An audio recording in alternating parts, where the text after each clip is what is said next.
जान का खतरा है। ऐसा काल आगुन, इतना आगुन लगाया, हम इतना बार फायर सर्विस को फोन किया, फायर सर्विस भी नहीं आया अभी तक। देखिए हम हमारा कितना इंसिक्योर है बांग्लादेश में। हम सबको पास विनती करते हैं भारतवासी को, आप सब आइए, मिलकर सब हमारा बांग्लादेशी हिंदू को प्रोटेस्ट करिए, क्योंकि देखते हैं हम और ज्यादा और भी जितना जो रिलीजियस है सबको सबके लिए वो हमदर्दी दिखाते हैं। लेकिन हमारा एक दुख की बात है, हम बांग्लादेशी है, हमारा बांग्लादेशी हिंदू है, जो हिंदू लिए कोई आवाज नहीं उठता है, वो हिंदू के कोई विचार नहीं होता है। But despite the heartbreaking situation on ground, minorities in Bangladesh, as well as, of course, in all of those areas, the various episodes that have been reported, despite all of that, politics in India has only continued. Uddhav Sena has questioned the government over the steps taken by it in the wake of Hindus being attacked across the border. Ram Kadam of the BJP has questioned the silence of Uddhav Thackeray, accusing him of keeping quiet as he needs votes of Bangladeshi quote-unquote infiltrators. जो Bharatiya Janata party की सरकार जो अपने आप को बहुत बड़ा हिंदूवादी कहती है, वो क्या कर रही है? जो हमारे विदेश मंत्री हैं वो क्या कर रहे हैं?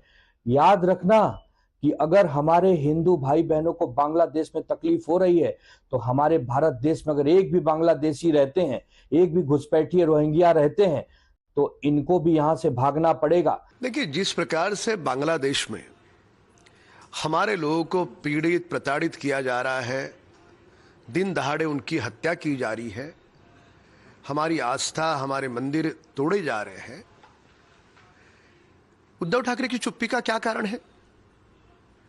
घुसपैठी बांग्लादेशियों का मत मिले, इस कारण उद्धव ठाकरे चुप है, या कौन सा कारण है? क्या यही उनका हिंदुत्व है? In fact, External Affairs Minister S. Jaishankar addressed the Parliament on the situation and called the attacks on minorities worrying as well. Listen in. Properties of individuals associated with the regime were torched across the country.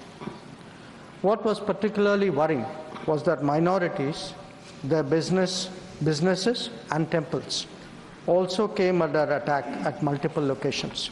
We are also monitoring the situation with regard to the status of minorities. There are reports of initiatives by various groups and organizations to ensure their protection and well-being. We welcome that, but will naturally remain deeply concerned till law and order is visibly restored. Our border guarding forces have also been instructed to be exceptionally alert in view of this complex situation. Breaking news coming in, Sheikh Hasina's India stay gets extended, and this is an inside scoop of what government sources are telling Times now. India is expected to give time to Sheikh Hasina, and Sheikh Hasina is likely to stay till she gets political asylum in another country. Rishabh is with us for more on this. Rishabh, take us through what exactly the government sources are telling you. Sheikh Hasina's stay likely to get extended. Well, Madhav, yes, Sheikh Hasina has been given a breathing space by India. This is what the top sources in Government of India is suggesting, and what we have given to understand that it is getting difficult for Sheikh Hasina to get asylum in any third country, much more difficult than what she thought while leaving Dhaka last evening. Now what we are given to understand, the sources tell us that she can stay in India till she gets a foolproof plan for future, till she gets political asylum in some country. Remember, there was a lot of chatter about her leaving last night itself for London, but what Times Now received as a response from the Home Ministry or the Home Department of the United Kingdom is that there is no provision for asylum, and rather the statement said that she could take asylum in the first safe country, which is India, where she is right now. Finland says that they do not know the whereabouts, but if they receive something sort of an application for asylum, they'll see to it as per the law. UAE hasn't responded to it. Belgium hasn't responded to it. As of now, these are the four options that she is looking at. Indian government say that sources within the Indian government for that matter, say that Sheikh Hasina can stay in India till she gets a final political asylum. You're watching the News Hour at 10, debate number 1 on Times Now, Super Prime Time.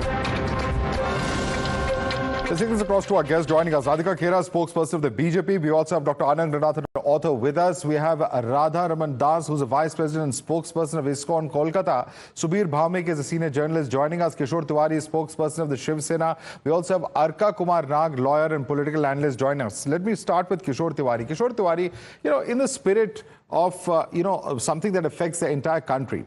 Today we saw the government address, the External Affairs Minister address the Parliament. There was an all-party meeting this morning.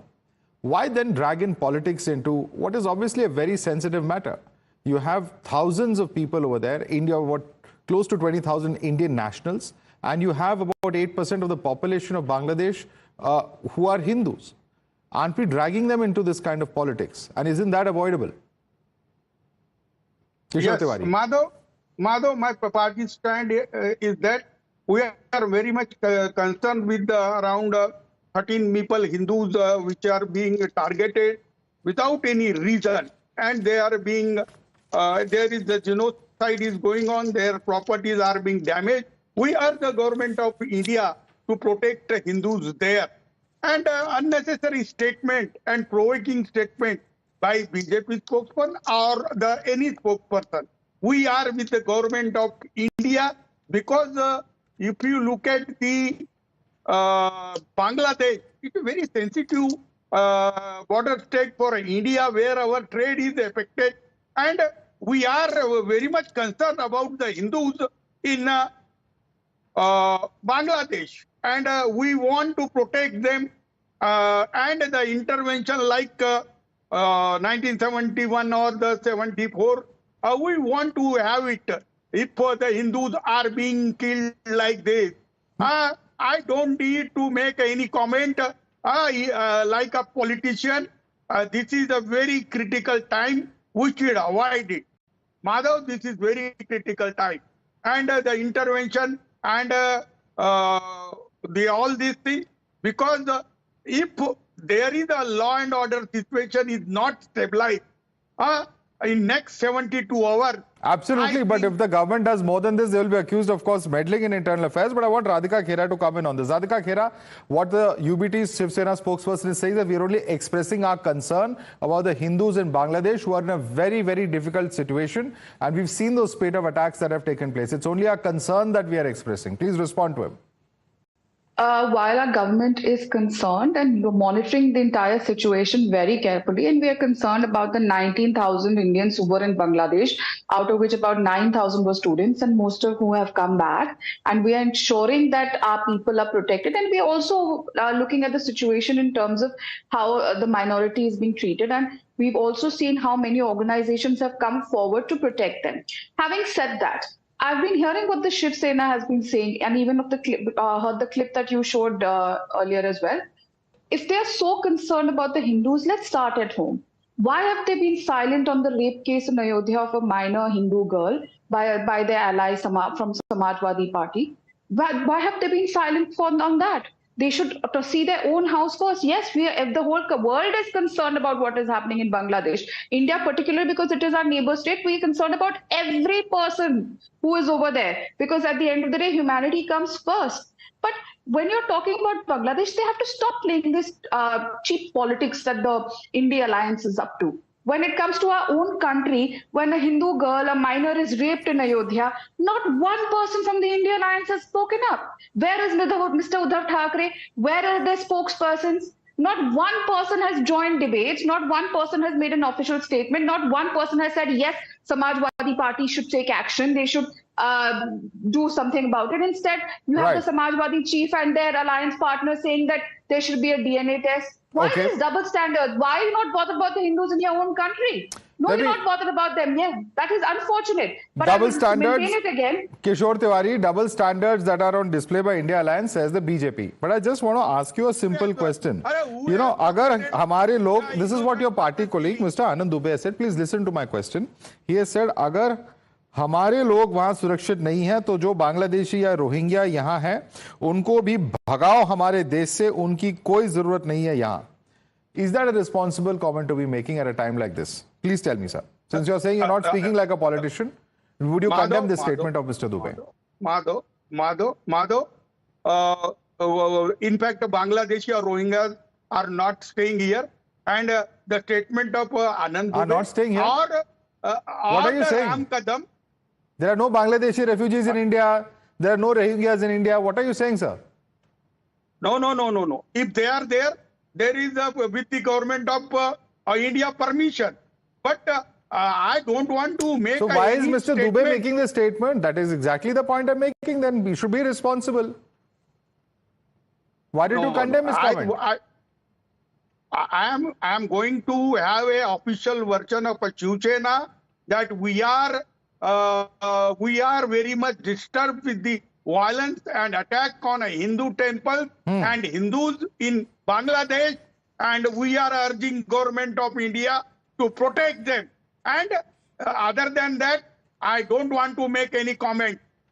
And any comments which are not related and which is just spoiling the atmosphere in India should be avoided. Okay, very glad. I'm assuming that that's the advice for your party colleague, Mr. Dubey. But Radhika Khera, no, he's distancing from that comment of Mr. Dubey, saying that such commentary should be avoided. Quick response, then I go on to other panelists. Obviously, he will dissociate himself, because they are supporting Didi, who is supporting who has been supporting the Rohingyas to enter India and live in India by issuing fake ID cards to them. Having said that, but I would also like to see an official statement from Shiv Sena, since he's a senior spokesperson here, condemning what happened with that dear Hindu minor girl in Ayodhya. Why are they issuing an official statement on that? What is the stand of Shiv Sena? I would like him to clarify in front of the whole nation today that quick response,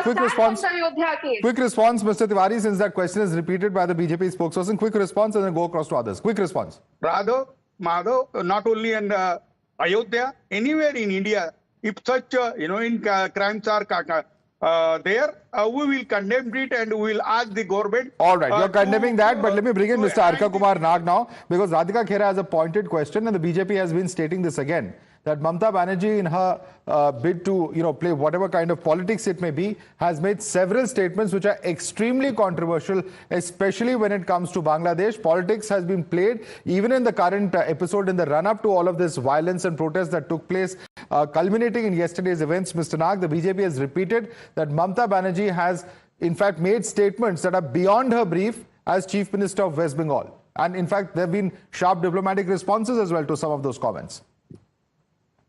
Well, so far as the present scenario is concerned, I would like to make my answer in two halves. First, Mamata Banerjee yesterday categorically said that all political parties should be responsible enough while making comments of whatever has happened there in Bangladesh. And secondly, that whatever the India government as a union as a whole decides, that will be the decision of the country, and West Bengal will stand by the decision of the central government. And I believe Mamata Banerjee has been very clear twice, yesterday on the 5th itself, and thereafter today morning again.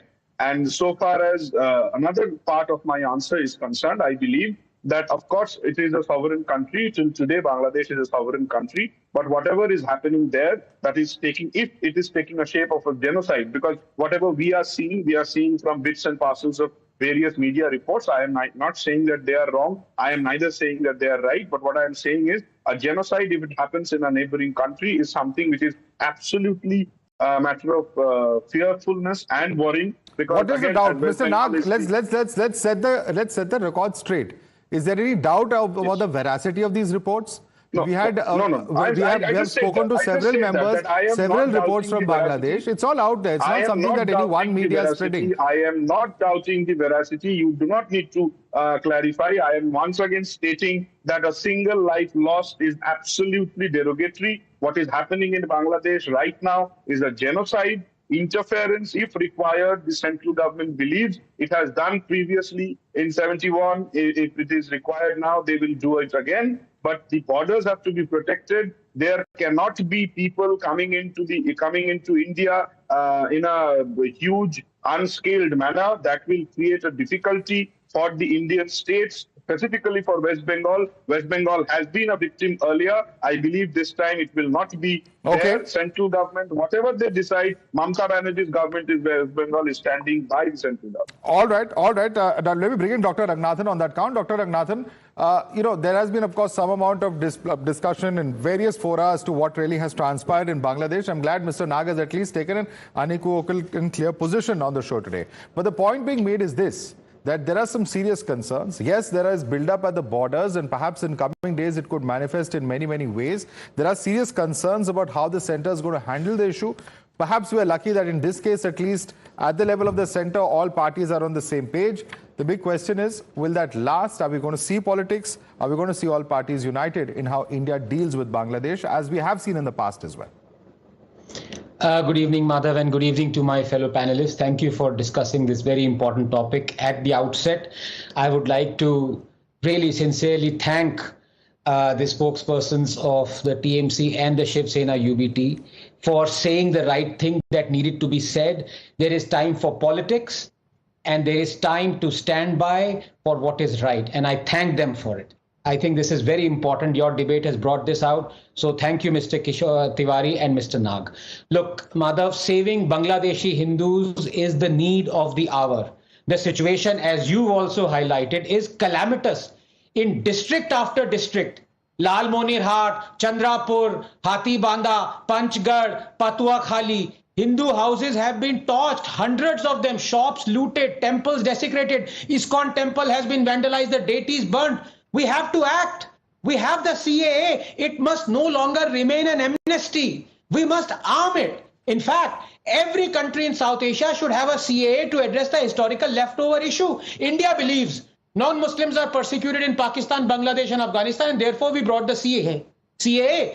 Strange that Pakistan, Bangladesh and Afghanistan do not have a CAA equivalent. Don't they care for persecuted Muslims in India, if there are any, like India cares for persecuted minorities in these countries? Look, these border countries are Islamic republics, and therefore Muslims are not the minority. CAA is about India granting citizenship to those who are persecuted because they are not followers of the majority religion of Pakistan, Bangladesh and Afghanistan. In fact, it is a fact that India was divided on the basis of religion, Madhav. Muslims could choose a home. 75 million did. They chose Pakistan, a nation created for Muslims. But India wasn't created for Hindus. Post-partition, in 1951, Muslim population share in India was 9%. Today it is 16%, some say upwards of it. And what of the Hindus in East Pakistan, now Bangladesh? They were 23% in 1951, 15% in 1974, and today they're only 7%. So in India, minority population share has grown while minority population share in Bangladesh has decreased, dwindled, with millions persecuted, converted, killed. Where would the Hindus go?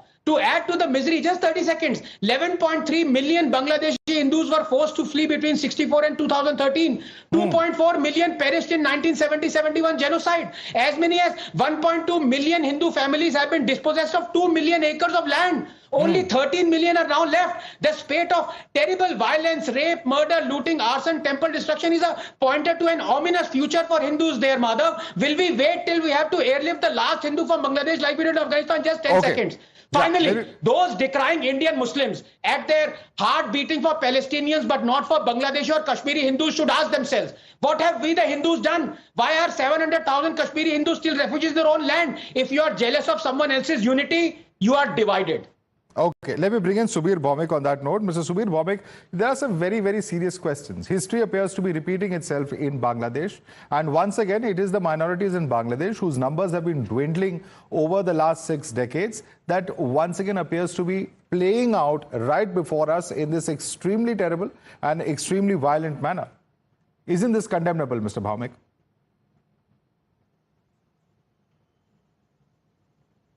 It's of course not only condemnable, but I would go with my previous panelists that this is time for action. When Sheikh Hasina left the country yesterday, the army chief took charge and he made a promise. He said, and I will quote in Bengali, he made it very, very clear that they will tackle the situation, everything will be back to normal. But in the last 24 hours, under the stewardship of the army chief, Bangladesh has descended into absolute chaos. Not only have Hindu houses and Hindu temples and Hindu businesses have been vandalized, on a large scale, a lot of Awali people, policemen have been killed, thanas have been looted, and the army has just been a spectator. And at the moment, I can give you the latest information, there is a lot of difference between the army and the students who have led the agitation, because the students want an interim government headed by Nobel laureate Dr. Yunus, whereas the army has been, in the last 24 hours, releasing a lot of BNP and Jamaat activists from prison, and therefore making it quite clear what their intention is. Already, the Bangladesh army has gone for a great change within its own setup, and some of the very well-known, figures in the Bangladesh army who were known to be, secular and clean people have been eased out. So, this is very ominous that the army, and we need to talk very hard because Bangladesh does not have a government. And the army said, the army chief said, actually made a promise on television that everything will be normal and will install an interim government. Why are they not able to install an interim government? Because of the obvious differences between the students who want Dr. Yunus and who have made it very clear that they are not going to be held responsible for these violence. Well, a lot of uncertainty, and certainly, of course, there's no one responsible. That's the tragedy of the situation, that we thought there would be an interim government. There's no such government in place. Let me bring in fact, Radha Raman Das, Vice President, spokesperson of ISKCON, Kolkata. Mr. Das, would you like to share with our viewers, we saw those extremely disturbing scenes of what's transpired in Bangladesh at one such ISKCON temple. But what is the experience that you have? And we'd like to share with those, in fact, there are many who have observed that while Islam is a state religion in Bangladesh, secularism was reintroduced by Sheikh Hasina in 2011. Today, with those images before us, it's nothing but an empty promise. Situation is very, very bad. I just spoke with few devotees a few hours ago, and they are telling that tonight can be even more dangerous than yesterday, because they are saying that many mobs are still going around. And they are announcing in loudspeaker that Hindus, you are a guest in this country now, and you have to, give hisab, and then you have to go back to India, or things like that. They are very provocative things they are saying around different ISKCON temples and other Hindu areas also. Our devotees, brahmacharis, they have to, actually yesterday they had to hide in septic tanks and also in water tanks to save themselves. Shocking. Some devotees, they ran into jungles and they spent whole night there. And when they came back to their temple in the morning, whole thing was destroyed. Deities were destroyed. So it's a very, very terrible situation. We are not understanding. Actually, I'm feeling very sorry that we are not understanding the situation there. Every night, every moment is very, very heavy for all those stuck there in Bangladesh. Absolutely. No, I think it's a very, very terrible situation there. I think India is standing very firmly with the government. At least our political class has showed some amount of maturity. Some on this debate have also shown a certain amount of maturity. And we certainly hope that all citizens at this moment of crisis will approach things, even though those scenes, those visuals coming out are extremely heart-rending. Some of them, in fact, blood-curdling, if I can use it mildly. But at the end of the day, we certainly need to see that the means that we have to resolve such issues are peaceful, and we ensure that peace prevails, that lives are saved at the earliest. I'd like to thank all our panelists for joining us: Radhika Khera, Dr. Ranganathan, Radha Raman Das, Subir Bhamik, Kishore Tiwari, and Arka Kumar Nag. Good evening and welcome to the Newshour Agenda. I'm Madhavdas GK. Hours after Sheikh Hasina resigned as Prime Minister of the country and fled, Bangladesh has plunged into absolute anarchy. In the violence and chaos that's being witnessed in the streets of Bangladesh, minorities have come under attack in the strife-torn nation. Within hours of the clashes, several Hindus have reportedly been killed, including a councillor. Homes belonging to Hindus and their temples have been attacked, including an ISKCON temple and a Kali temple. Times Now spoke to Sumohan Mukundas, the director of the Meherpur ISKCON Prachar Kendra, who's still in hiding in a temple. He has detailed how the temple was burnt and attacked, their belongings set ablaze or taken away, forcing them to take shelter in these temples. सिर्फ आप नहीं लगाया, अभी बम भी फुटा है. देखिए आप, हमारा जो मंदिर का जो सीलिंग है और जो बम के जो तरह सब कुछ तोड़ गया. अभी देखो इधर सब कुछ तर गया, तोड़ किया, और हमारा मंदिर का जो जितना सामान है सब कुछ ले गया और जला दिया, कुछ नहीं बचा. ऐसे होता है हमारा बांग्लादेश में, हर गली में, हर मंदिर पे, हर जगह पे. क्योंकि बांग्लादेश में ऐसा होता क्योंकि इसमें होता रहता है क्योंकि हमारा कोई विचार नहीं होता है, कुछ नहीं है अभी तक मेरा जान की खतरा है। मैं अभी छुप कर, आप देखो मेरा जब मेरा पंजाबी के अंदर में जो गेंजी है, अभी मंदिर से बाहर जाऊंगा मैं, भेष बदल के जाना पड़ेगा क्योंकि इस भेष में हम बाहर जाएंगे हमको जान का खतरा है। ऐसा काल आगुन इतना आगुन लगाया, हम इतना बार फायर सर्विस को फोन किया, फायर सर्विस भी नहीं आया अभी तक। देखिए हम हमारा कितना इंसिक्योर है बांग्लादेश में। हम सबको पास विनती करते हैं भारतवासी को, आप सब आइए मिलकर सब हमारा बांग्लादेशी हिंदू को प्रोटेस्ट करिए क्योंकि देखते हैं हम और ज्यादा और भी जितना जो रिलीजियस है सबके लिए वो हमदर्दी दिखाते हैं, लेकिन हमारा एक दुख की बात है, हम बांग्लादेशी है, हमारा बांग्लादेश हिंदू है, जो हिंदू लिए कोई आवाज नहीं उठता है, वो हिंदू की कोई विचार नहीं होता है। But despite the heartbreaking situation on ground, minorities in Bangladesh, as well as, of course, in all of those areas, the various episodes that have been reported, despite all of that, politics in India has only continued. Madhavdas has questioned the government over the steps taken by it in the wake of Hindus being attacked across the border. Ram Kadam of the BJP has questioned the silence of Uddhav Thackeray, accusing him of keeping quiet as he needs votes of Bangladeshi quote-unquote infiltrators.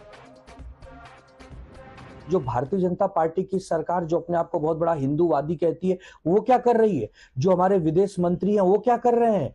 याद रखना कि अगर हमारे हिंदू भाई बहनों को बांग्लादेश में तकलीफ हो रही है तो हमारे भारत देश में अगर एक भी बांग्लादेशी रहते हैं, एक भी घुसपैठिए रोहिंग्या रहते हैं, तो इनको भी यहां से भागना पड़ेगा। देखिए, जिस प्रकार से बांग्लादेश में हमारे लोगों को पीड़ित प्रताड़ित किया जा रहा है, दिन दहाड़े उनकी हत्या की जा रही है, हमारी आस्था हमारे मंदिर तोड़े जा रहे हैं,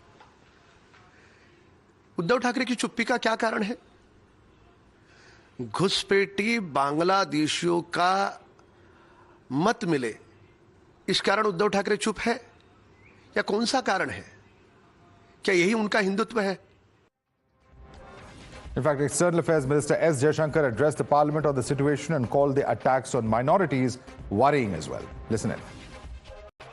Properties of individuals associated with the regime were torched across the country.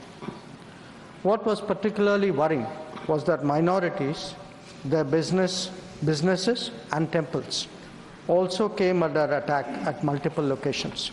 We are also monitoring the situation with regard to the status of minorities. There are reports of initiatives by various groups and organizations to ensure their protection and well-being. We welcome that, but will naturally remain deeply concerned till law and order is visibly restored.